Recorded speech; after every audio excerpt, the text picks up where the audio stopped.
Have you ever had to smile and choose lace for the wedding of the man who stole everything from you? The man who threw you out of the $10 million house you built, and then, as the cruelest joke, invited you to be his bridesmaid. He thought I was broken. He did not know my father, a lawyer for 50 years, simply said, "Accept. We will end him right at the altar. My name is Clara Knight. I am 37 years old, and I was, until recently, one of the most promising young architects in Texas. Now," I sat on a stool that wobbled, in a 400-square-foot studio apartment that smelled like fresh, cheap paint and mildew. The Austin sunlight, which I had once designed million-dollar glass walls to capture, now just illuminated the particle board furniture and the linoleum peeling up near the fridge. This was my life, a single hot plate, a mattress on the floor, and the incessant roar of the highway just outside my window. The mail carrier did not buzz. He just hammered on the door, a heavy, impatient sound. I opened it to find him holding a package, not a letter. It was a box, maybe 9 inches square, covered in thick, dark blue velvet. It had weight. I took it inside, placing it on the flimsy card table I used as a desk. There was no name on it, just the embossed return address. My breath caught. It was the address for the crest, my home, the $10 million masterpiece of steel, glass, and cantilevered white stone that I had not just designed, but bled for, the house that was no longer mine. My fingers fumbled with the ribbon.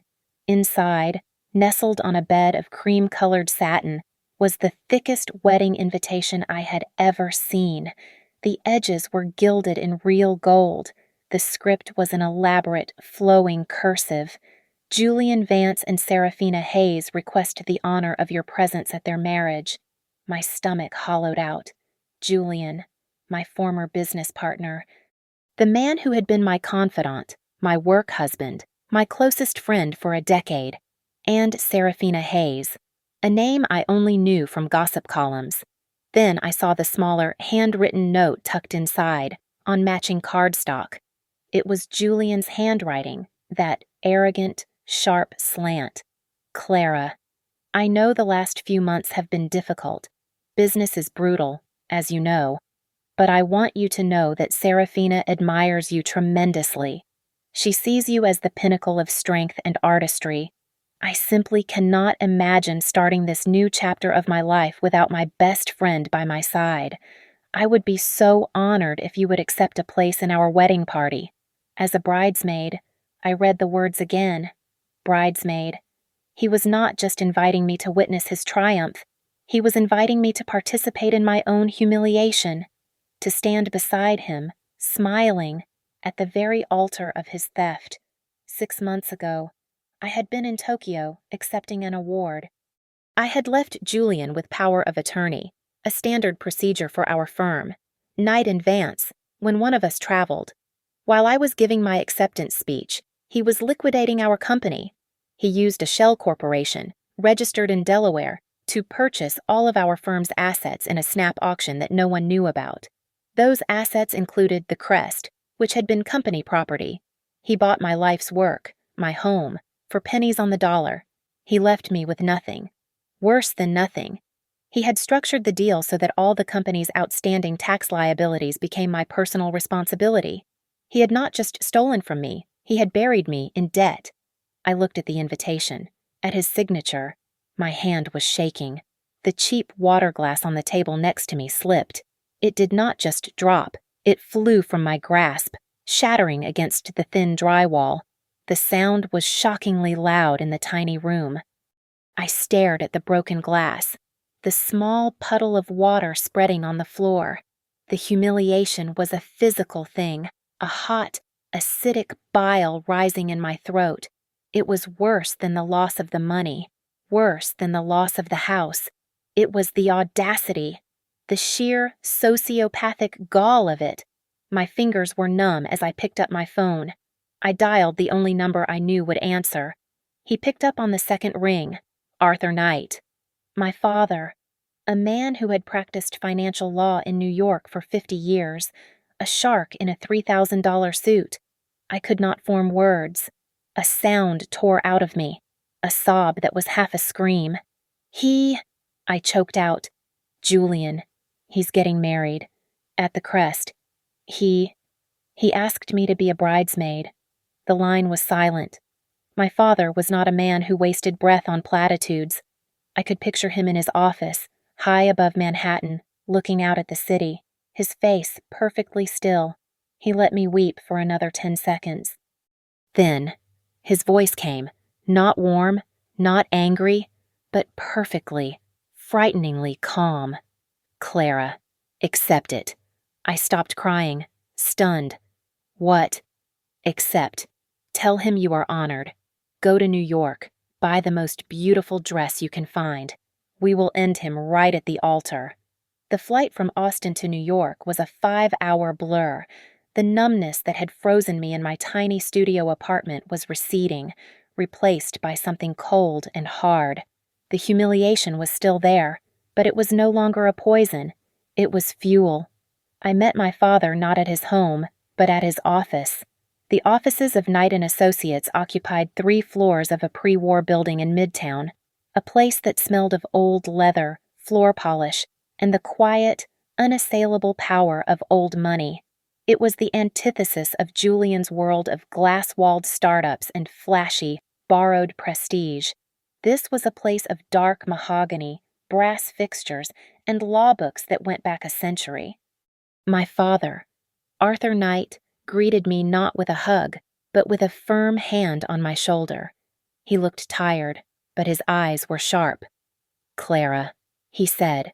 He did not ask how I was. He knew. "Come with me." He led me past the associates and paralegals, past his own corner office, and into the main conference room. He shut the heavy oak doors, and the sound of the city vanished, replaced by an oppressive silence. He had called it a war room. He was not exaggerating. The entire far wall, usually reserved for whiteboards and projections, was a massive corkboard. It was covered in photographs, financial charts, and newspaper clippings, all connected by a spiderweb of red and blue yarn. In the center, a smiling, smug photograph of Julian Vance. To his right, a picture of Serafina Hayes, beautiful, blonde, and looking utterly naive, and connected to both of them, a much larger, more imposing photograph of a man in his late 60s, Marcus Hayes. "Marcus Hayes," my father said, anticipating my question. "Media mogul, old money family, but a ruthless operator. He owns the network, the paper, and half the digital platforms you look at every day. He is Serafina's father." "I don't understand," I said, my voice still raw. "Julian stole my company. He stole my house. How does this connect to him?" "Because your company was just the beginning," Arthur said, his voice flat. "I have had a team on him since the day he filed the liquidation papers. He did not just defraud you, Clara. He is running a sophisticated investment fraud scheme." He pointed to a new corporate logo on the board, one I did not recognize. "He used the assets he stole from you, the credibility of your name, the shell of your company, and the crest itself as leverage to bring in new investors. He's promising them returns of 40% on luxury real estate developments that do not exist." My mind was racing. "And Marcus Hayes is one of them." "The biggest one," Arthur confirmed. "Julian is not just marrying Serafina for love. This wedding is a business transaction. He is desperate for it. He needs the Hayes name, the legitimacy, to cover the fact that his entire operation is a house of cards. Once he is Marcus Hayes' son-in-law, his investments become untouchable. The wedding is his shield." I finally understood the invitation, the cruelty of asking me to be a bridesmaid. It was not just a final twist of the knife. It was arrogance. He needed to prove to everyone, especially his new family, that his past was clean, that his best friend and former partner was perfectly fine with what happened. I was not just a guest. I was a prop. "What do you need me to do?" My voice was steady now. The tears were gone. "You," my father said, pointing to Serafina's picture. You are his Trojan horse. He has invited you inside the walls. I need you to get close to her. Brides talk. They get nervous. I need to know the structure of the financial agreements. The prenuptial. He walked over to his immaculate desk and opened a small, locked drawer. He produced a dark blue jeweler's box, almost identical to the one the invitation had come in. He handed it to me. Inside was a necklace. It was not flashy, not Julian's style. It was a single, perfect sapphire on a delicate white gold chain. It was your grandmother's, he said. A gift. For you. I reached up to touch it, but he stopped my hand. It is also, he continued, retrofitted with a high-fidelity audio recorder and a GPS tracker. My security team will be monitoring it. I looked from the necklace to my father. The sheer, cold calculation of it took my breath away. He had been planning this. Dad, I started. How did you— There is something else, he said, cutting me off. His face, usually so controlled, hardened. I knew Julian's father, Robert Vance. He was my first law partner, 40 years ago. He did to me almost exactly what his son did to you. He stole our biggest clients, attempted to dissolve the firm, and nearly left me bankrupt. He looked back at the board, at Julian's smiling face. Julian is not just a thief. He is an echo. His father got away. His son will not. This is not just justice for you, Clara. This is a debt being paid. I picked up the necklace. The stone was cool against my skin. I fastened the clasp around my neck, the weight of it both a comfort and a burden. I was no longer an architect. I was a weapon. I took out my phone, my hand perfectly steady. I pulled up my text history with Julian, the last message being my frantic, unanswered. What did you do from 6 months ago? I typed a new one. Julian, I am so honored. I was just in shock. I would not miss your big day for anything. I hit send. Across the room. My father smiled. It was not a pleasant sight. I flew back to Austin. The message had worked. Julian had forwarded my acceptance to Serafina, who had then texted me a barrage of heart emojis and exclamation points. The fitting was scheduled for 2 days later at Austin's most exclusive bridal salon, a place I had once walked past without a second glance. A place of silent, carpeted rooms and intimidatingly expensive white gowns. Now, I was walking in as a prop. The moment I stepped onto the plush ivory carpet, she was there. Serafina Hayes. She was even younger up close, maybe 24 or 25, with wide, trusting blue eyes and a smile that seemed to take up her whole face. She launched herself at me, wrapping me in a cloud of perfume that cost more than my rent. Clara, you came. Oh my goodness, I am so happy to meet you, she gushed, holding me at arm's length. Julian has told me a million things about you, but he did not tell me how strong you are. What you did, accepting this, it's the most amazing thing. It shows how much you love him. I manufactured a smile. It felt like stretching cold plastic over my teeth. He's my best friend, Serafina. I would not be anywhere else. She pulled me toward the main fitting area, a cavernous room with gold mirrors and velvet chaises. 3 other women were already there, sipping champagne. They were all variations of Serafina, impossibly thin, dressed in casual clothing that cost thousands, and exuding an air of bored wealth. They were influencers and heirs, the kind of women who had never worked a day in their lives. When Serafina introduced me as Clara Knight, Julian's best friend, their surgically perfected smiles tightened. I saw their eyes rake over me, cataloging my simple black dress, the only decent thing I had left, and the sapphire necklace, which they probably dismissed as a high-quality fake. Their looks were a toxic cocktail of pity for the poor, discarded partner, and open contempt for the woman stupid enough to show up. Okay, girls, I'm trying on the main one, Serafina squealed, vanishing behind a heavy silk curtain. The other bridesmaids immediately turned their backs on me. burying their faces in their phones, discussing follower counts and the guest list. I was dismissed. Perfect. Serafina's voice called out from the dressing room. Clara, can you come in here? I can't reach these buttons. I pushed through the curtain. She was standing on a pedestal, surrounded by mirrors, encased in a waterfall of white lace and tulle. She looked like a princess, a naive, doomed, sacrificial princess.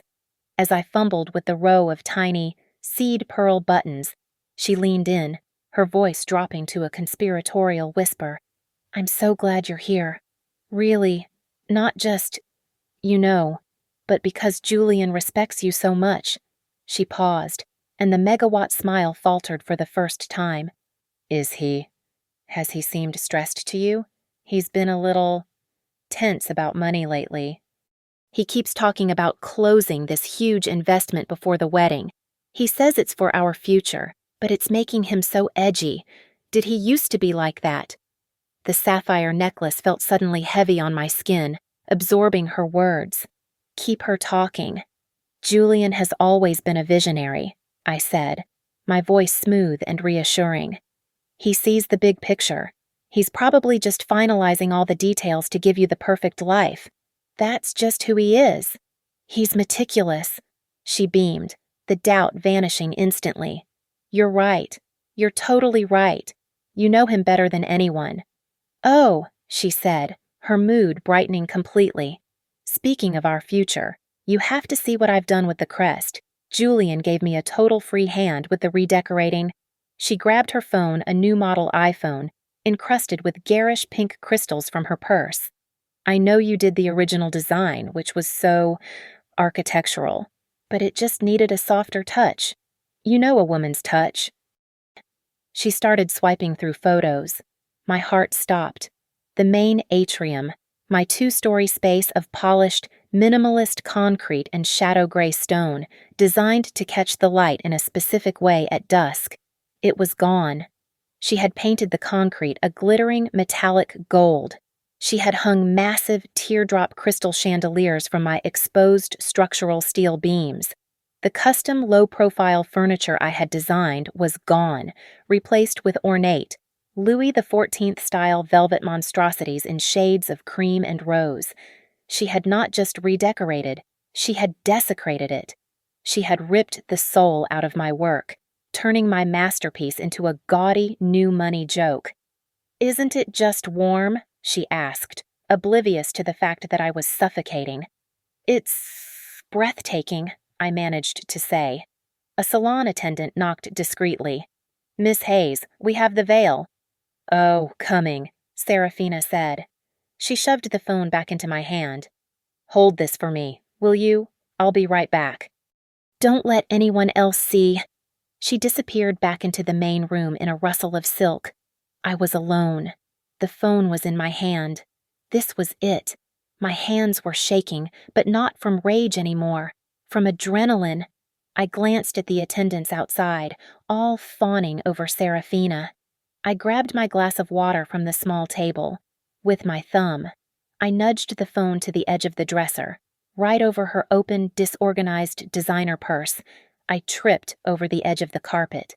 The water went everywhere, a splash that soaked her wallet, her makeup bag, and, most importantly, the phone. Oh my God, I gasped, loud enough for them to hear. Serafina rushed back in. What happened? Serafina, I am so sorry, I said, feigning panic. I tripped over my own feet. Your phone. I grabbed it, rubbing it frantically with a silk robe that was draped over a chair. It's fine, it's water resistant, she said, trying to calm me down. No, the water gets in the charging port, I insisted, my back to her. My fingers flew. Arthur's tech team had given me the software on a nearly invisible chip, thinner than a fingernail, attached to a piece of medical tape on my palm. My movements were a blur, disguised by the frantic drying. Pop the SIM tray, slide the chip, close it, wipe. The whole thing took maybe 4 seconds.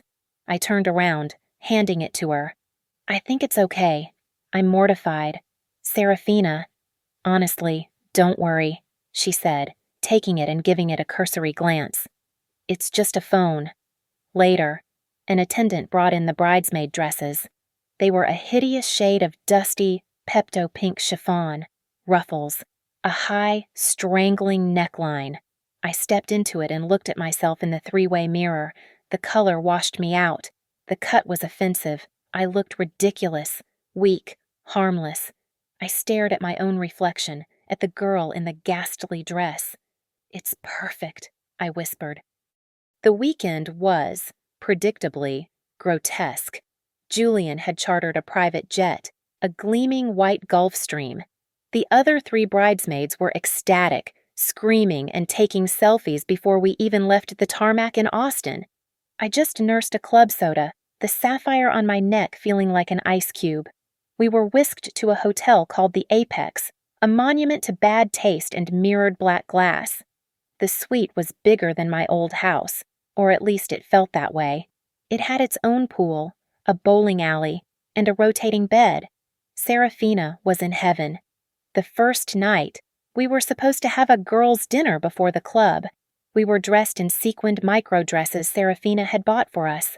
As we were leaving the suite, the elevator doors opened, and there he was, Julian. He was wearing a ridiculously tight black shirt, a gold chain, and a smile that oozed false sincerity. "Surprise!" he shouted. Serafina screamed and jumped into his arms. The other girls cooed. "I just could not let my baby go to Vegas without wishing her luck," he said, kissing her deeply. His eyes found mine over her shoulder. His smile changed. It became calculating. While Serafina was distracted by a magnum of champagne he had brought, he slid over to me, leaning against the marble wall. He still had that effect, the one that used to charm me, making you feel like you were the only 2 people in the room. Now it just made my skin crawl.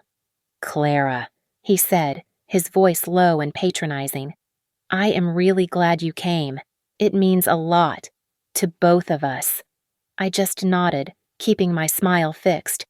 "I am glad you moved past the business stuff. It was just business, you know." He tilted his head.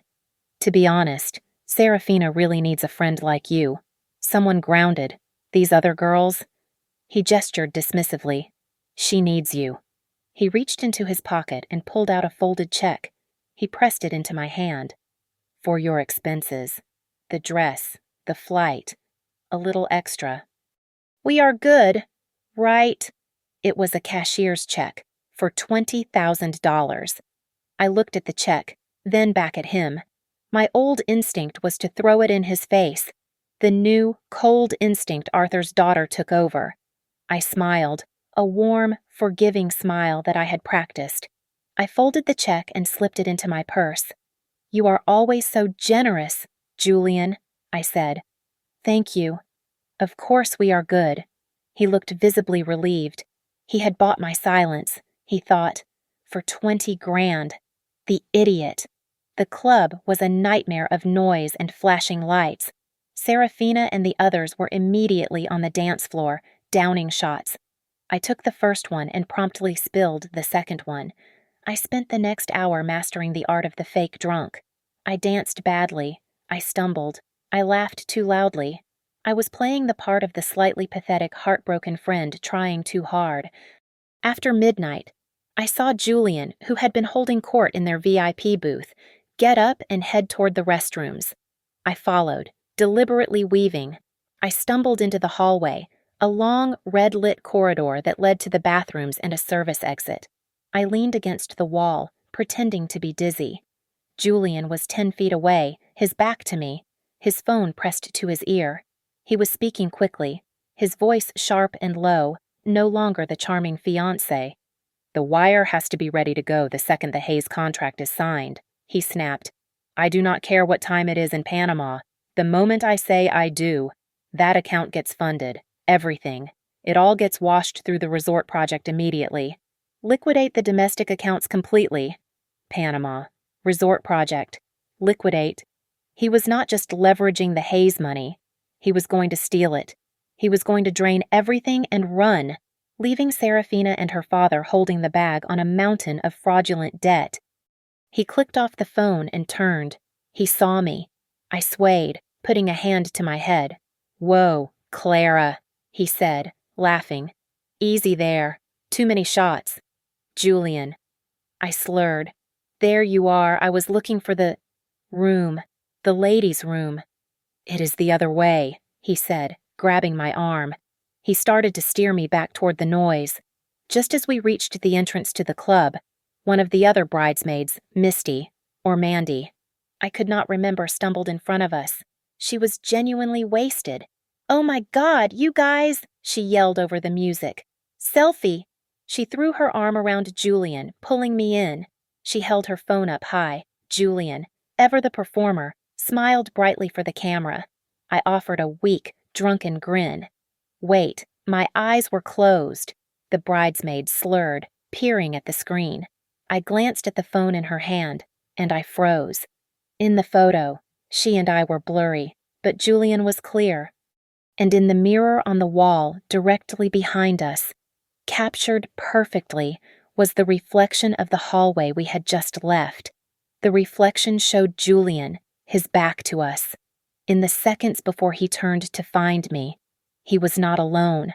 A club waiter, in uniform, was standing in front of him, and Julian was passing him a small, black USB flash drive. He was not just making calls, he was passing data, financials, accounts. The bridesmaid was fumbling with the phone. "How do you delete?" "Here, let me," I said, my voice suddenly sober. I took the phone from her. "I will take one. You look amazing." She beamed and posed. I snapped a new photo, and in that same motion, I airdropped the first photo, the one with the reflection, to my own device. I handed her phone back. Perfect. I slipped back to the booth, my heart hammering against my ribs. I opened the photo, zoomed in on the reflection. It was undeniable. I sent the image to Arthur. My text was 3 words: "Find the waiter." I did not sleep on the flight back from Vegas. The party had raged on, but I had faked a migraine and locked myself in my room. The sound of thumping bass and shrieking laughter a dull backdrop to the frantic racing of my heart.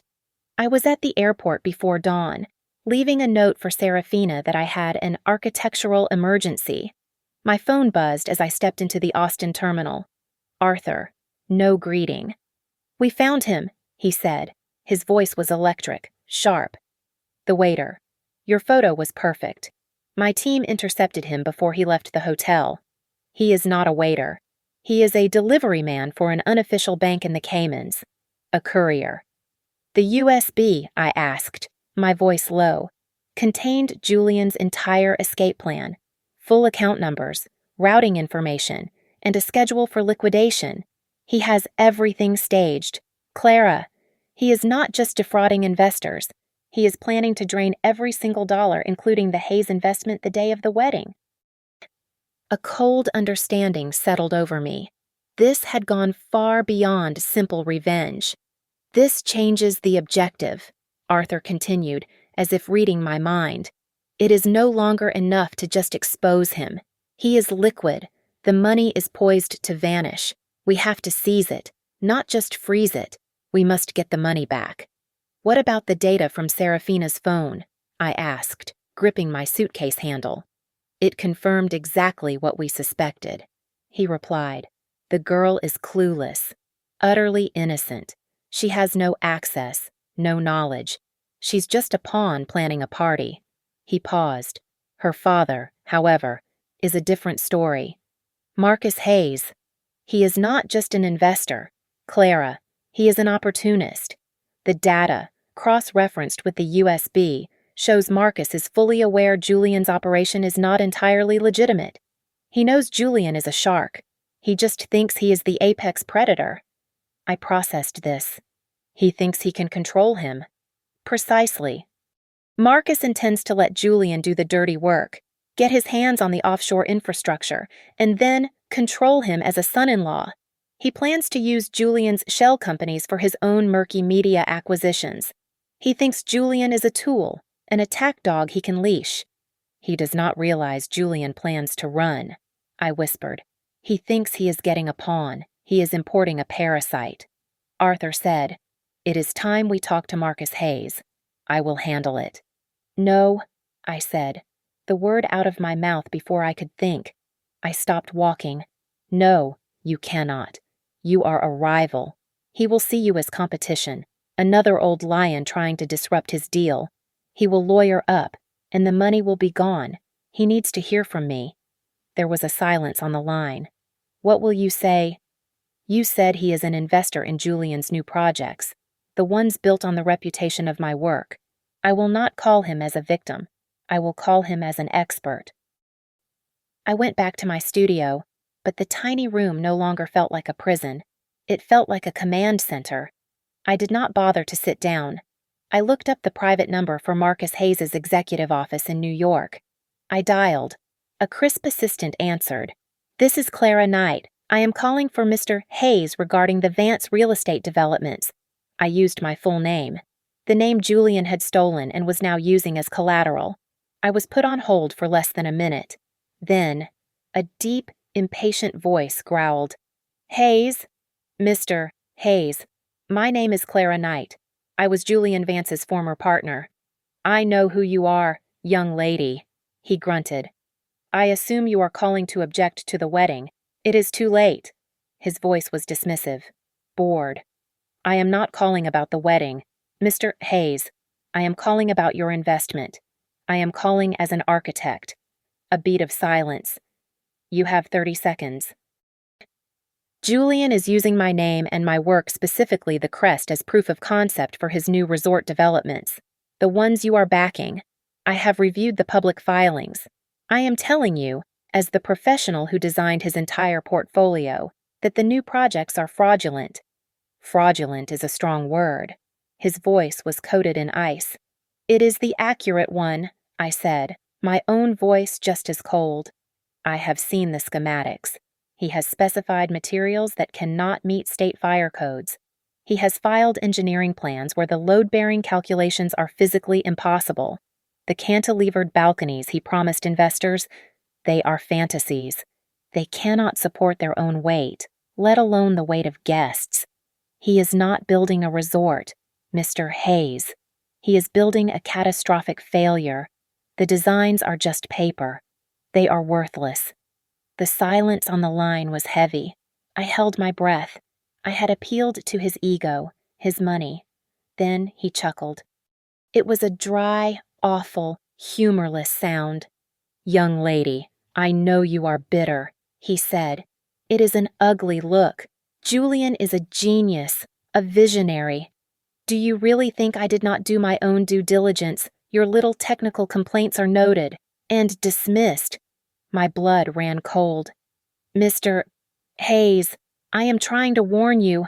He is—" "You are trying to poison the well because you were left behind," he snapped. "I almost admire the effort, but I am not a fool. Julian's vision is going to make me a lot of money. Now, do not call this office again. Enjoy the wedding." He hung up. I stared at the phone. The dial tone buzzed in my ear. He was too arrogant. He was so convinced of his own brilliance that he could not imagine being fooled by a younger man. He truly believed he could control the tornado. I called Arthur. He hung up on me.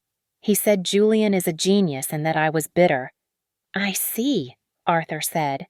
His voice was calm again, but it was the calm of a pressurized cabin. "So be it." "He is too proud to be saved. He refuses to be a partner." "So what now?" I asked. "So—" Arthur's voice dropped, and all the previous tension was gone, replaced by a terrifying finality. "We move to Plan B. We are no longer trying to save Marcus Hayes. We are going to let his arrogance be his downfall. We proceed with the full public collapse."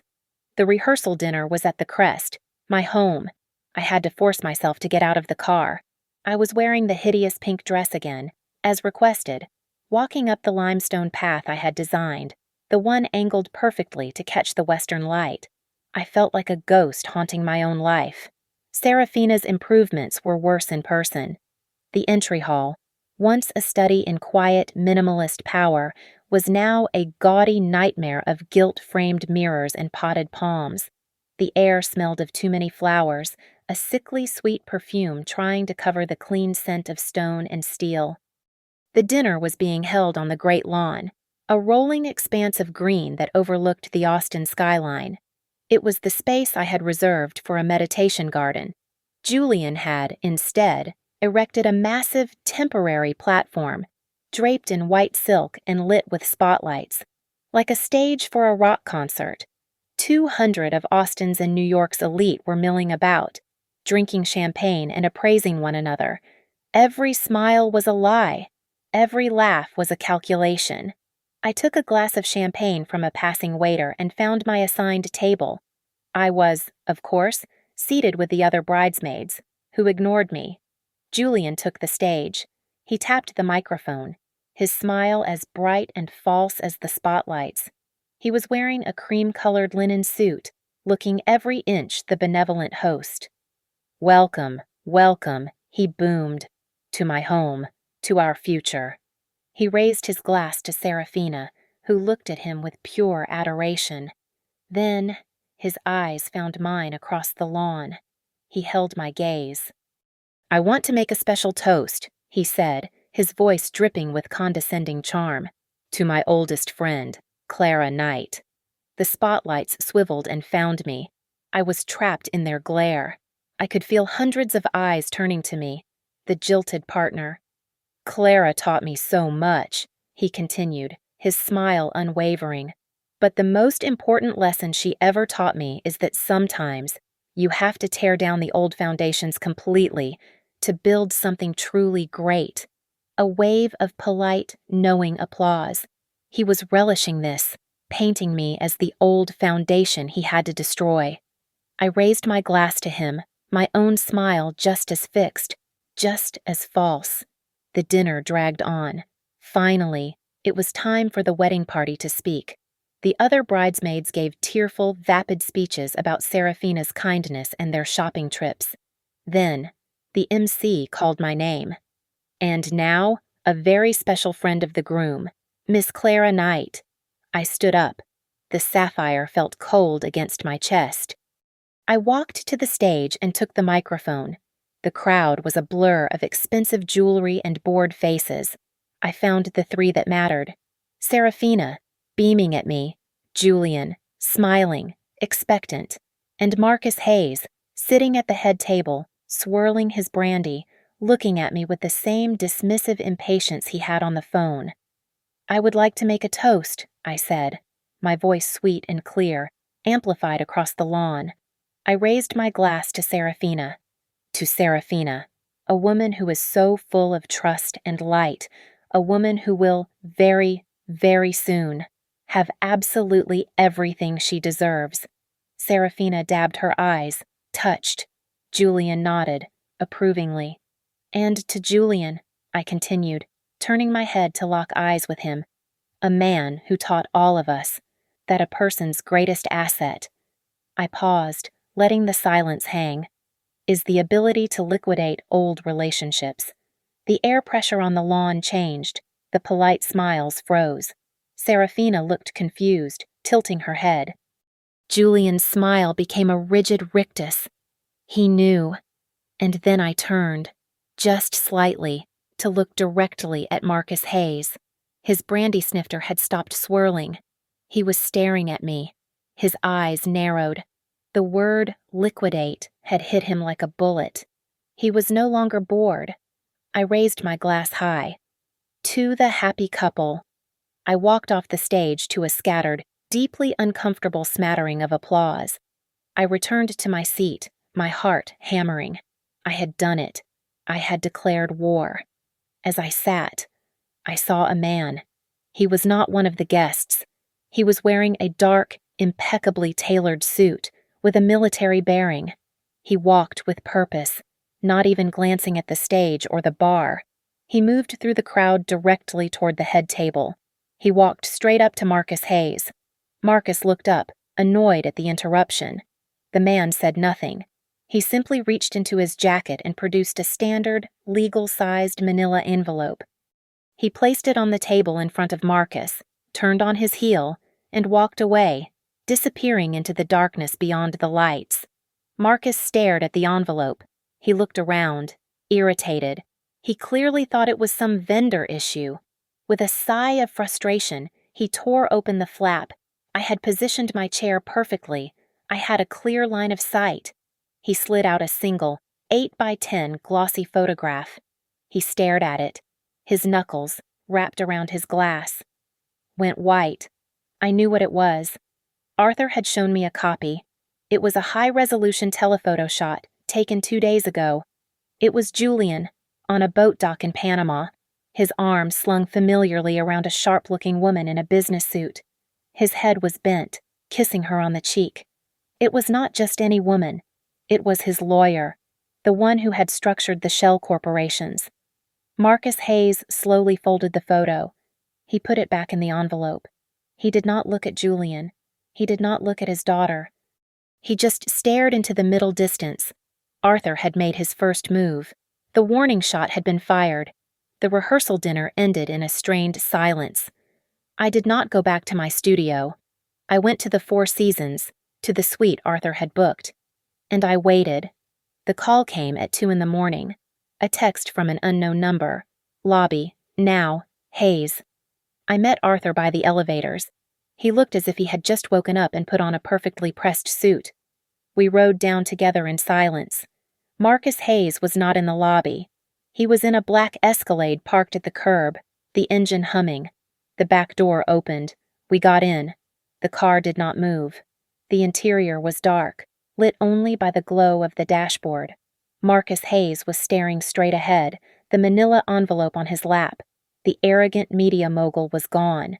In his place was a predator that had just realized it was caught in a trap. His anger was a palpable, cold thing in the small space. He did not look at us. He spoke to the windshield. "How much?" "I am sorry," Arthur asked, his voice polite.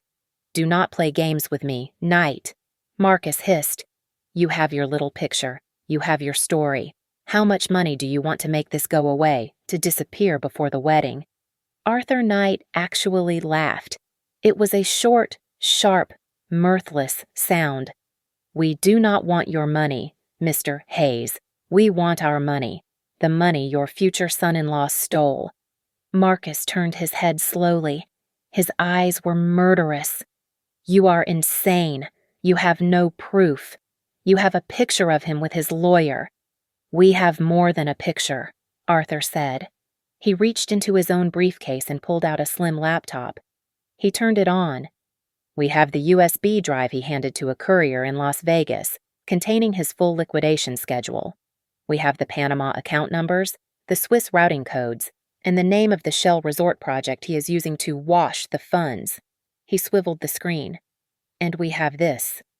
A list of the other 23 investors he has defrauded over the last 6 months, all of whom I now represent, all of whom are prepared to file a federal suit tomorrow morning, naming Julian Vance and his primary partner, the Hayes Corporation." The blood drained from Marcus's face. He finally understood. This was not blackmail. This was an execution. He realized Julian was not just cheating on his daughter. He was cheating him. "He is using you, Mr. Hayes," I said, my voice cutting through the silence. The necklace my father gave me felt warm. "He is using your name as collateral to borrow against funds that do not exist. He is using your daughter to get your signature. The second he says I do, he is liquidating everything. He will be on a plane to a non-extradition country before you even cut the cake. And you," I leaned forward, "will be the one left holding all the debt, all the lawsuits, and all the public disgrace." Marcus stared at me. The hatred in his eyes shifted, moving from me to a target I could not see. "Why tell me?" he whispered, his voice hoarse. "Why not just go to the police, the feds?" "Because," Arthur said, closing the laptop, "the police will freeze everything. The feds will lock those accounts down for a decade. The money will be gone. eaten by lawyers and receiverships. My clients, including my daughter, will never see a dime. It is a slow, messy, public death for everyone, including you." Arthur leaned in. "You, on the other hand, you can make one phone call. You are the primary investor. You have the power, right now, to pull the emergency brake. You can flag the accounts. You can stop the transfers before they happen. You can divert the funds from his shell company right back to a holding account that we control." This was the offer, the real deal. "You want me to help you steal the money back?" Marcus asked, incredulous. "We want you to help us reclaim what is ours," Arthur corrected him. "And in exchange, your daughter's name is never mentioned. The Hayes Corporation is never implicated. The lawsuit we file tomorrow will be amended. You will be listed as just another cooperative victim who was also misled by this monster. Your name is cleared. Your daughter is saved the humiliation. All you have to do is make the call." Marcus Hayes sat in the darkness for a full minute. I could hear the hum of the engine, the ticking of his watch. He was a man weighing his pride against his survival, his arrogance against his legacy. He chose survival. He picked up his phone. He did not make a call. He sent a text, a flurry of thumbs. A moment later, his phone rang. He answered. "It is me," he said. His voice was dead. "Yes, activate the protocol. It is a hostile asset seizure. Shut him down. Now. Cancel everything. I want him locked out of every account, domestic and foreign, by sunrise.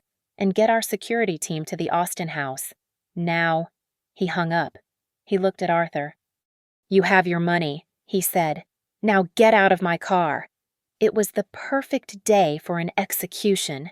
The Austin sky was a brilliant, cloudless blue.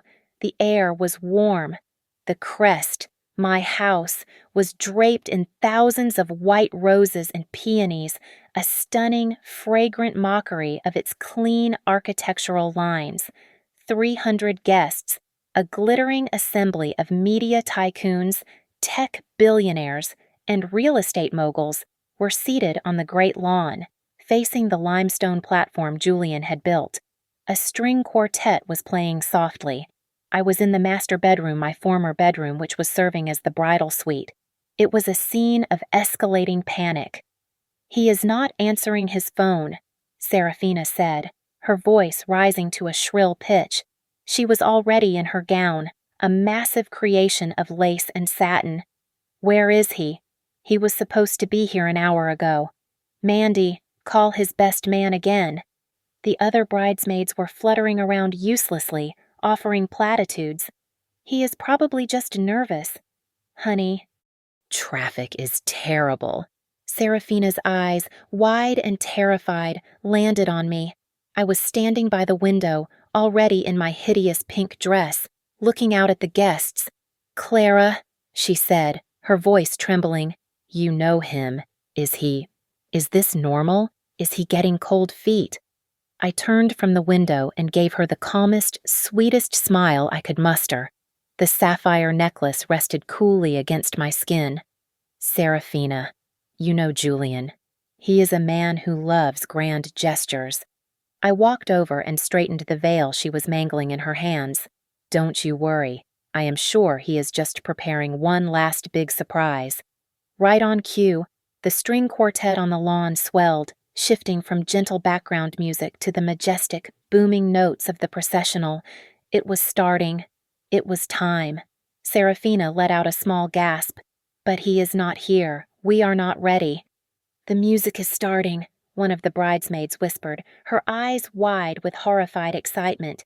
"We have to go." "No," Serafina cried. "I am not walking out there until I talk to Julian." But the great oak doors of the house, which led out to the center aisle, were already being pulled open by the wedding coordinators, signaling the start of the ceremony. All 300 guests stood and turned, their faces expectant, smiling toward the house. Serafina, trapped, had no choice. The procession began. The other bridesmaids, one by one, started their walk. "Clara," Do something, Serafina whimpered. It is time, I said. I gave her one last, reassuring pat on the arm. It will all be over soon. I stepped out onto the lawn, taking my place in the procession. The sun was bright, blinding. I could see the officiant waiting on the platform. I could see Marcus Hayes standing in the front row, his face a mask of stone. And then, as I was halfway down the aisle, a new movement began at the back. The guests, who had been focused on the altar, began to turn. The music faltered, the violinists slowing down as they saw what was happening. The oak doors opened again. But it was not Julian. 2 uniformed Austin police officers stepped through. They were flanked by 2 men in severe, dark business suits, the kind of suits that scream federal government. They walked with purpose, ignoring the flowers, ignoring the horrified gasps. They did not walk toward the altar. They walked directly to the front row and stopped in front of Marcus Hayes. Marcus looked up at them. He did not look surprised. He just looked tired. He gave a single, curt nod. One of the men in suits, the one holding a folder, broke away. He strode onto the platform and took the microphone from the stunned officiant. The string quartet fell silent. The only sound was the wind in the trees and the faint, confused murmuring of the crowd. The agent tapped the microphone. A sharp feedback squeal silenced everyone. "Apologies for the interruption," the agent said, his voice amplified, devoid of all emotion. "There will be no wedding today." A collective gasp. "By order of the United States District Court," the agent continued, holding up the folder.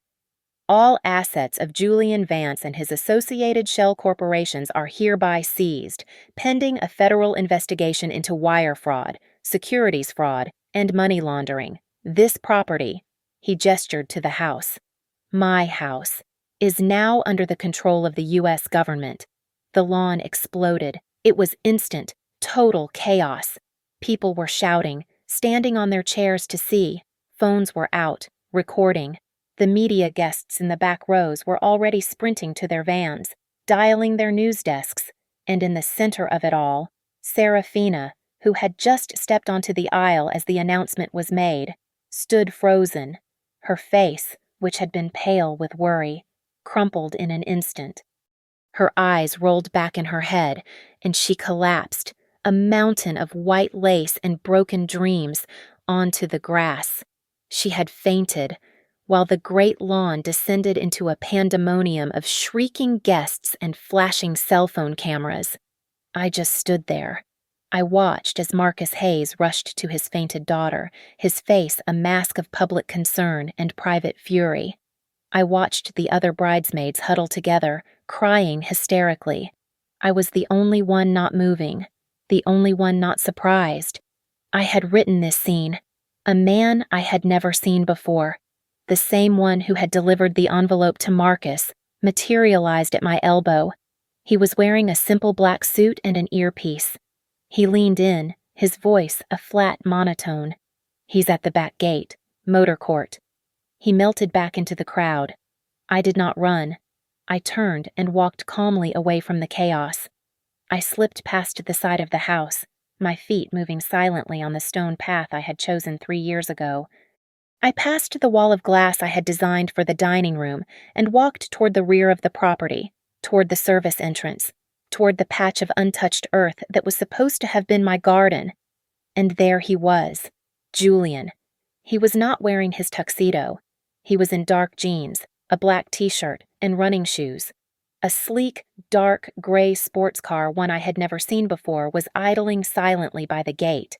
He was frantic, throwing a heavy leather duffel bag into the passenger seat. He was running. He had been planning this all along, even if the wedding had gone perfectly. He slammed the passenger door and saw me. His entire body froze. The blood drained from his face, leaving a sallow, terrified mask. That panic was instantly replaced by a dark, venomous rage I had never seen. "You!" he spat. The word was a single, violent accusation. "You did this! You bitch! You did this!" He started to walk toward me, His hands clenched. I did not move. I asked. My voice perfectly level. The pink dress felt like armor. I just came to a wedding. Julian, you invited me. You said you could not start this new chapter without your best friend. He stared at me, his mind racing, finally putting all the pieces together. The fitting. Vegas. My toast. He realized. You will not get away with it, he snarled, his eyes darting toward the gate. He had to get out. He lunged for the driver's side door, yanking it open. I will kill you for this, Clara. I will kill you and your old man. The driver's door swung open, but the person who stepped out was not a driver. It was Arthur Knight. My father stood up out of the low-slung car, brushing a piece of lint from his immaculate dark suit. He looked at Julian with a kind of profound, bored disappointment. Julian froze, his hand still on the door handle. He looked from me to my father, his face a perfect picture of a cornered animal. Julian Vance, my father said, his voice calm, as if discussing the weather. He held up a small tablet he had been holding. The screen was illuminated, showing a complex banking interface. Across the very top, a banner flashed in bright, unmissable red. All accounts frozen. I believe you were looking for this, Arthur continued. The wire transfer to Panama was declined. It seems your signatory authority was revoked about an hour ago. For a second, Julian just stood there, vibrating with a rage that had nowhere to go. All the money, gone. His escape, gone. He made a desperate animal sound and turned on me, shoving me with all his strength. Get out of my way. He pushed me hard into the side of the car. He was trying to get to the gate, to make a run for it on foot. I stumbled, catching myself on the fender, but he did not get 2 steps. As he turned from me, he ran directly into the chests of the 2 uniformed police officers who had been standing, silently, just behind him in the shadow of the garden wall. They had not been on the lawn. They had been waiting. They had been Arthur's call.